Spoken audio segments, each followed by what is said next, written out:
नमस्कार, स्वागत है आपका इंडिया एक्सप्रेस 24/7 में। मैं हूं प्रताप सिंह राठौर। शामली ज़िले में एक मुद्दा बना हुआ है जिसको लेकर सोशल मीडिया, अपनी नेशनल मीडिया सभी पे ये छाया हुआ है। जो शामली का एक युवक जो आयुष मलिक है, उसने हिंदू धर्म छोड़कर मुस्लिम धर्म में कन्वर्ट हुआ है और ये मुद्दा अभी फ़िलहाल शामली में हाईलाइट हो रहा है और सभी लोग इस मुद्दे को देख रहे हैं कि किस तरीके से ये हुआ है। और इन तमाम मुद्दों पर बात करने के लिए आयुष मलिक के पिताजी देवराज मलिक जी हमारे साथ में हैं। हम इनसे बात करेंगे क्या स्थिति रही, क्या परिस्थिति रही कि जो इनका बेटा है उसने हिंदू धर्म छोड़कर मुस्लिम धर्म अपनाया। मलिक साहब, आप आयुष के पिता हैं जी, और आयुष को आपने बचपन से खिलाया है, तो आप आयुष के मन में ऐसा क्या रहा कि उसने हिंदू धर्म छोड़कर मुस्लिम धर्म को अपनाया?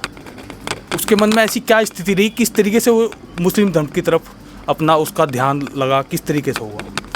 देखो, मैं संक्षेप में ये कहना चाह रहा कि आयुष मलिक बहुत बढ़िया बच्चा था, अनमोल हीरा था। उससे बढ़िया बच्चा दुनिया को, सभी को दूसरे का व्यापार औरत बढ़िया लगे, अपना बच्चा बढ़िया लगे, लेकिन ये बात आम बात है। इससे हट के मैं बता रहा, बहुत ही अच्छी नेचर का, कर्तव्यपरायण, एक तरह से ईमानदार, मेहनती, जितने भी उसको मैं संज्ञा दूँ अच्छे कार्यों के लिए, अच्छे उसके संस्कारों के लिए, वो सब कम पड़ जाएंगे। इतने सर्वगुण संपन्न बच्चा था। लेकिन 18 के बाद 19 या 20 में, मुझे तो 19 के आसपास आइडिया हुआ था कि एक किसी मुस्लिम लड़की से बात कर रहा। मैं बड़ा आश्चर्यचकित हुआ था कि इसका तो ऐसा स्वभाव नहीं है। आपको फिर किस तरीके से ये चीज़ का पता लगा? उसकी कोई एक्टिविटी आपने देखी हो कि घर में रह रहा है? उसका ये कहना, मैंने कई बयान ये सुने हैं कि मूर्ति पूजा नहीं करता था, कोई व्रत नहीं रखता था। तो इस तरह की एक्टिविटी कब ज़्यादा आपको लगी कि इस तरह की ज़्यादा एक्टिविटी हुई है? देखो, पहले 18-19 से पहले वो बच्चा बिल्कुल ठीक था। अब तो वो कुछ भी कह रहा, उसकी सब बात आप गलत दृष्टिकोण में लें या सही में लें, उसका पूर्णतः ब्रेन वॉश है। लेकिन 18-19 से पहले मेरे पास सभी तरह के साक्ष्य हैं, फोटोग्राफी हैं उसकी, जो हिंदू रीति रिवाज के अनुसार वो कपड़े पहनता है, अपनी बहनों से रक्षाबंधन पे का त्यौहार मना रहा, कलावा बांध रहा, टिक्का लगवा रहा और अपने दोस्तों के साथ अपने जन्मदिन पर केक कटवा रहा, खा रहा, मनोरंजन कर रहा। अपनी बहन की शादियों में हिंदू रीति रिवाज के अनुसार सब पहनावे, क्लीन सेव, एकदम बिल्कुल कोई दिक्कत किसी किस्म की नहीं, न उसके व्यवहार में, न बोल चाल में, किसी भी प्रकार का कोई नहीं। ये सब मेरे पास साक्ष्य उपलब्ध हैं फोटोग्राफी के रूप में, जो उसकी बहनों के मोबाइल में मिले मुझे। अब जहाँ तक सवाल इस बात का है कि वो ये कह रहा कि मैं इस बात को यही समझ के कि बाप होने के नाते मैं अपने बेटे की बात को इग्नोर नहीं कर रहा, लेकिन वो फिलहाल उसका ब्रेन वाश इतना हो रहा कि उसे यही नहीं आभास है कि तुझे क्या कह रहा। आपको कैसा लगता है, कौन लोग ऐसे हो सकते हैं जो ब्रेन वॉश किया है? क्योंकि एकदम तो ऐसा होता नहीं, कई साल से, कई महीने से ये प्रक्रिया चल रही होगी। देखो, किस तरीके से फंसता चला गया? मैं पहले बता चुका कि लड़की ने प्रेम जाल में फंसाया उसे, और ये जब देखा कि सीधा साधा बच्चा है और बढ़िया संपन्न परिवार से है और रेपुटेड परिवार से है, और उसने उसे अपने जाल में फंसा लिया। और जाल में फंसाने के बाद वही तागे तबीज पिलाए, मुल्ला मौलवी को उसे उसके संपर्क कराए और उसे आहिस्ता तब प्रेरित किया कि इस तरह के वीडियो देखो। वो उन वीडियो के द्वारा प्रभावित हुआ। डॉक्टर इसरार का जिक्र कर रहे थे, कोई डॉक्टर इसरार है, मुस्लिम स्कॉलर है, उसकी वीडियो डॉक्टर इसरार के वीडियो देखता, उसने बताया, मैं देखता था लेकिन वो जब डॉक्टर इसरार के वीडियो देखना बता, ये भी तर्कसंगत नहीं है बात। उस समय पे उसकी उम्र लगभग 12 साल की बैठ रही, और उस टाइम पे हम वो दर्जे 7वीं क्लास में 6ठी क्लास में होगा, जब उसके हाथ में मोबाइल नहीं। दूसरी उससे एक बहुत बड़ी बात है जिसका मैं ये बताऊंगा, कानूनी बात है और सबके समझ में ये बात आएगी कि 13-14 के बाद व्हाट्सएप हिंदुस्तान में लॉन्च हुआ। वो उस टाइम पे 7-8 की जैसे बात आई मेरे सुनने में, उसके द्वारा बाइट देने में, कि उस समय पे न तो वो कोई वीडियो देखता था, देखी नहीं जा सकती जब व्हाट्सएप मोबाइल नहीं था उसके पास, व्हाट्सएप नहीं था, व्हाट्सएप लॉन्च ही नहीं था हिंदुस्तान में, कहाँ से वीडियो देखी वो और कैसे उनसे वो हुआ। तो ये मेरी समझ से तो कुछ बाहर है ये बात। आपको लगता है कि कोई इस तरीके की साजिश है, लोगों की साजिश है, घोर साजिश है? क्योंकि बताया जा रहा है कि कुछ बाहर के मौलाना भी थे जिन्होंने उसे कन्वर्ट कराया, निकाह कराया। निकाह के भी अभी कोई ऐसे पुख्ता सबूत नहीं है, या कोई अभी बता रहे हैं कोई फर्जी तरीके से कोई निकाह भी हुआ है। आपको क्या लगता है इस चीज़ में? जो उसने उसके वीडियो में मैं उसकी बात सुन रहा, मैं उससे मुझे तो उसने बात बताई नहीं, क्योंकि मुझे इस संदर्भ में जो बात हुई मेरी जनवरी 26 के आखिरी सप्ताह से पूर्णतः तो आमने सामने जो बात हुई फरवरी में हुई। तो इसमें कोई भी बात ऐसी नहीं है कि मेरे सामने जिक्र किया उसने, खुल कर बात नहीं करी। मैं उससे 5-6 दफ़े कुछ समय के अंतर पे बात करता रहा, तो उसने मेरे सामने तो बताया नहीं, लेकिन उसकी वीडियो में इस तरह की बात है कि आपने क्या सवाल पूछा था?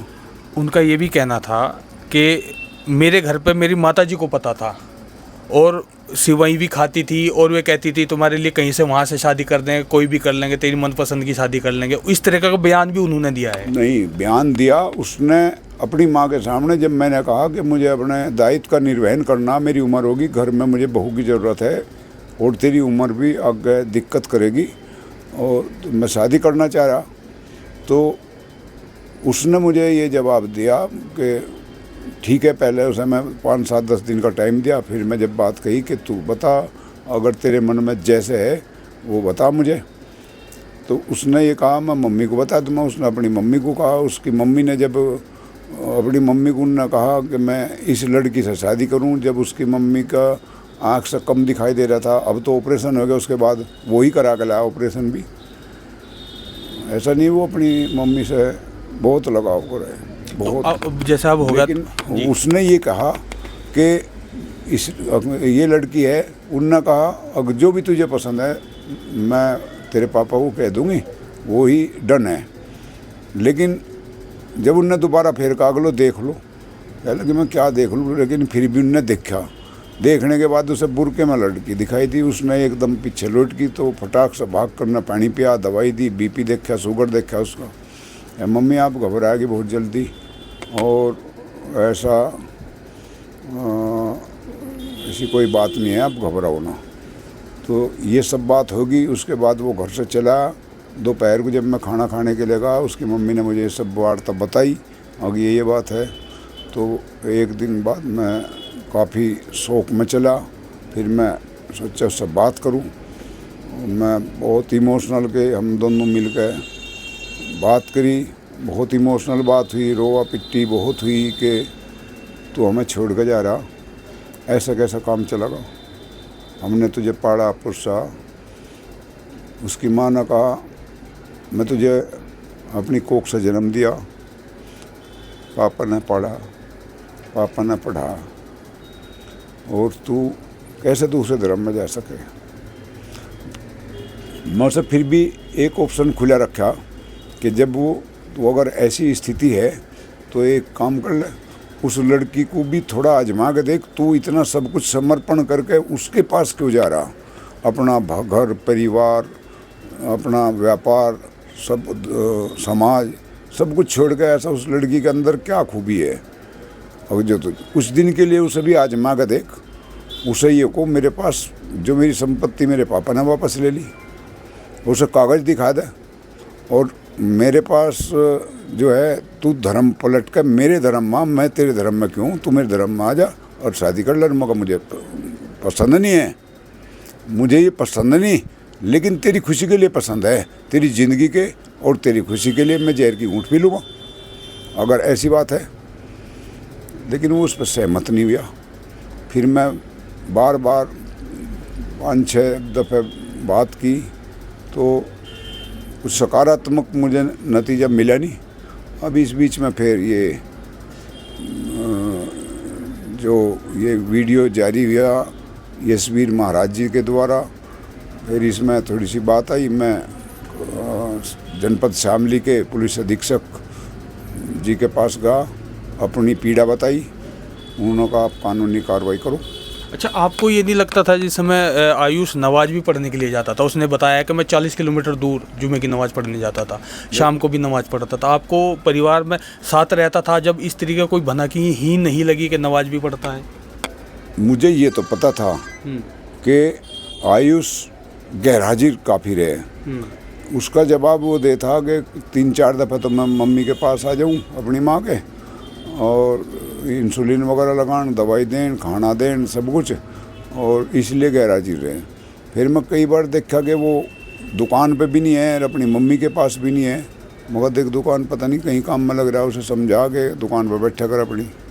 लेकिन मुझे ये कभी नहीं किसी बंदे ने नहीं बता कि ये कहीं दूसरी जगह नमाज पढ़ने जा रहा, या वो शामली में भी जा रहा, या दूसरे कस्बों में भी जा रहा।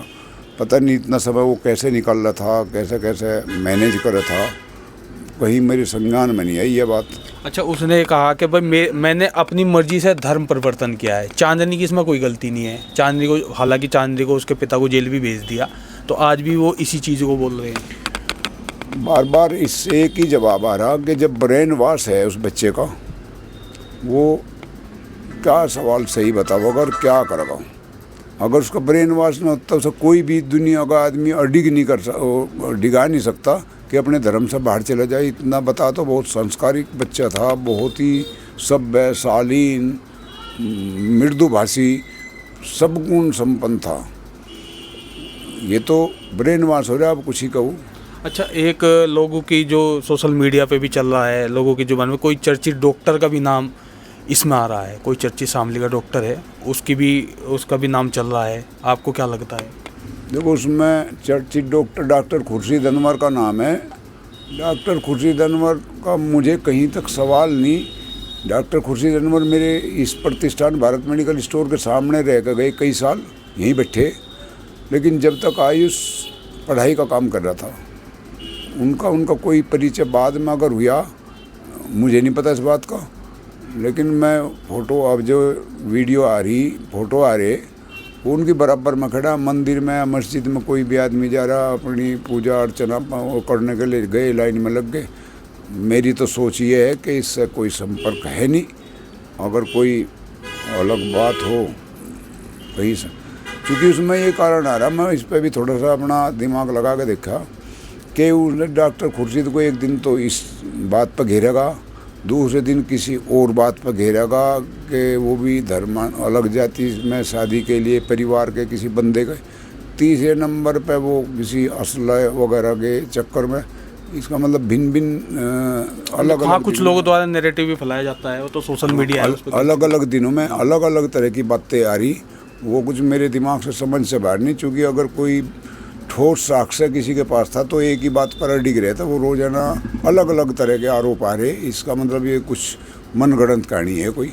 अच्छा, इतना बड़ा मुद्दा ये इस समय है पूरी यूपी में, बाहर भी है ये मुद्दा चल रहा है। आपने गठवाला खाप को, अपने समाज के लोगों को इस बारे में कोई जानकारी दी, या कोई साथ में आपके आया इस मुद्दों को लेकर? मुझे जानकारी देने की ज़रूरत इसलिए नहीं पड़ रही कि मेरे पास स्वतः ही टेलीफोन लोगों का आ रहा है, हम तुम्हारे साथ हैं। सभी खाप के, सभी संगठनों के, जितनी भी संस्थाएं हैं, हिंदू संस्थाएं हैं, सभी के हम तुम्हारे साथ हैं।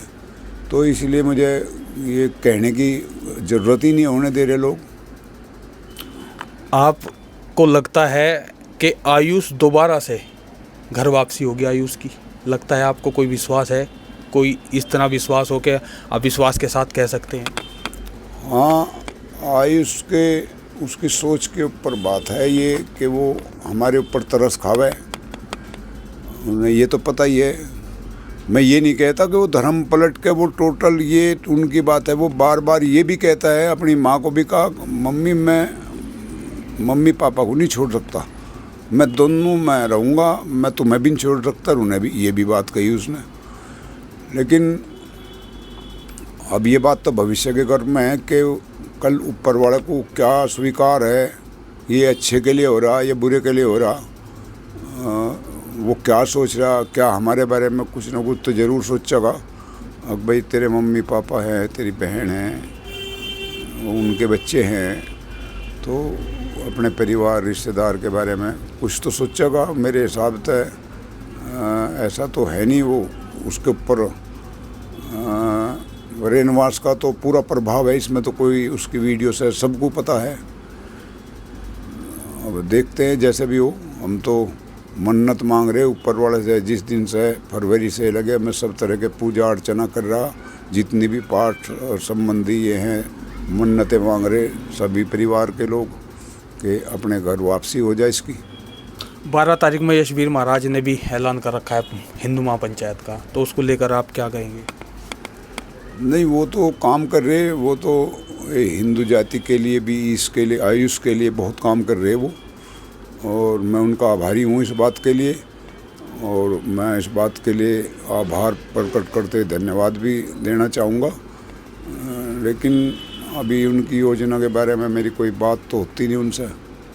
पता नहीं क्या विचार है उनके, कैसी सोच है इस बारे में, 12 तारीख के बारे में मुझे इसके बारे में जानकारी नहीं। तो ये हमारे साथ थे आयुष मलिक के पिताजी देवराज मलिक जी। इनसे हमने बात की। इनका साफ तौर से आरोप है कि उनके बेटे का मुस्लिम जो स्कॉलर हैं या जो उनके टच में हैं उनके द्वारा ब्रेन वॉश किया गया है। उसके बाद ये प्रक्रिया हुई है और इनका प्रयास रहेगा कि दोबारा से आयुष अपने घर वापस करे।